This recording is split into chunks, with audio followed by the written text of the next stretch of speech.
Ingredients: cement, sand, tooth of lion, unplucked iris of Saturday, what we will soon come to know as soil, 3 boys packed to never forget, dust of vibranium, whispers of the old city, soundlessness when struck as paving stone by the fist of a wailing mother, electrical conductivity, propensity to terraform when in contact with a boy's imagination, shrinkage, creep.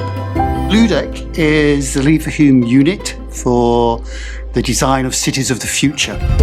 It's a doctoral program. We have 3 cohorts of students, 5 in each year. The scholars are based within departments across the arts, humanities and social sciences.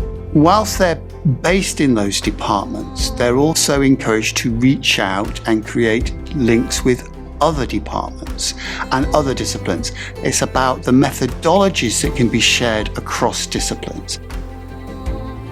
So I'm attached to the Department of English, but I'm nominally a poetry scholar. I'm looking at how poets respond to cities, both how they've responded poetically to the city and the urban space in the past, and also looking in contemporary settings, trying to see how we can mobilize poetry to sort of deal with the sort of urban problems we're dealing with now. LUDEC has given me the tools and the time to go out and read journals of architecture, journals of planning, to meet scholars in those fields.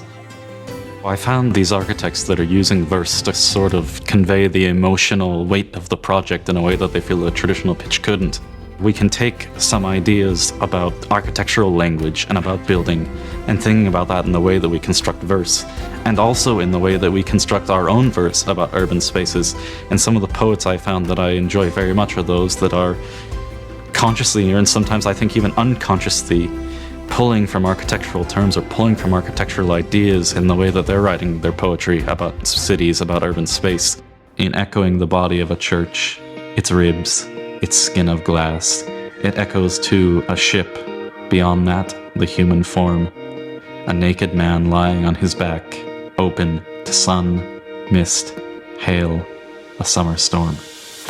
My name is Erica. I come from a graphic design background and I work with researchers in climate science, in both urban studies and also microbiology.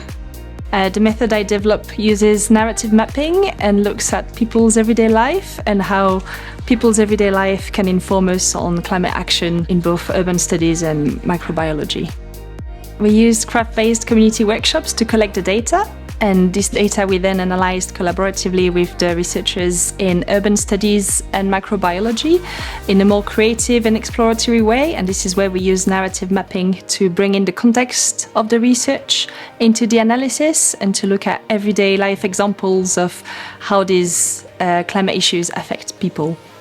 Leverhulme shared the philosophy of wishing to invest in programs which would support social justice, would try to make our cities of the future more enjoyable, safer, friendlier places to be in. To sum it up, the ambition is not just the doctoral work of this cohort, but it's the pieces that they will be able to generate where they look across each other's work. I think that's where the real benefit will be, but then the benefit to the university as a whole about how the LUDEC program is helping reshape the way in which we undertake doctoral training.